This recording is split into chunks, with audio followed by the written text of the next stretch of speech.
Maharashtra today 24 news, सत्य परिस्थितीचा सविस्तर आढावा। कदीम जालना पोलीस ठाण्यात पत्रकार संरक्षण अंतर्गत गुन्हा दाखल। जालन्यात पत्रकार संरक्षण अंतर्गतचा पहिला गुन्हा दाखल। संपादक भरत मानकर यांच्या फिर्यादीवरून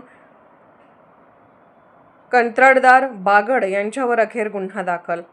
आज दिनांक 17 फेब्रुवारी दुपारी 1 वाजता मिळालेल्या माहितीनुसार जालना शहरातील जिल्हा परिषदेचे बांधकाम विभागात कामाची माहिती घेण्यासाठी गेले असताना कॉन्ट्रॅक्टर बागड यांनी पत्रकार भरत मानकर यांना धक्काबुक्की करत शिवीगाळ केली असताना जालन्यातील सर्व पत्रकार आक्रमक भूमिका घेत जिल्हा पोलीस अधीक्षक आणि कदीम जालना पोलीस ठाण्याकडे वारंवार निवेदन दिले होते।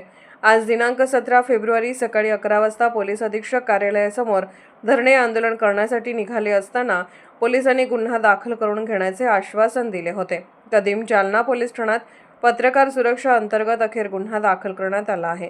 भरत मानकर यांच्या फिर्यादीवरून पत्रकार संरक्षण अंतर्गत अखेर गुन्हा दाखल करण्यात आला आहे।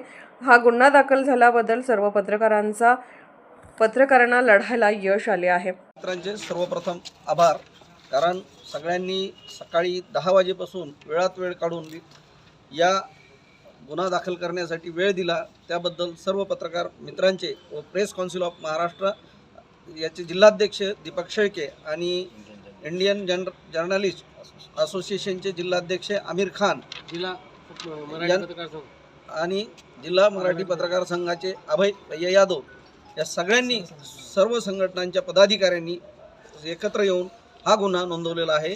या गुन्हा नोंदवण्यामुळे आज एक मेसेज गावामध्ये असा जाणार आहे की पत्रकाराबद्दल कोणी भ्रशब्द काढू नये, आणि काढण्याचा प्रयत्न केला तर अशा पद्धतीने पुन्हा गुन्हा दाखल होऊ शकतो। महाराष्ट्र टुडे मराठीसाठी ब्युरो रिपोर्ट विलास गायकवाड, जालना।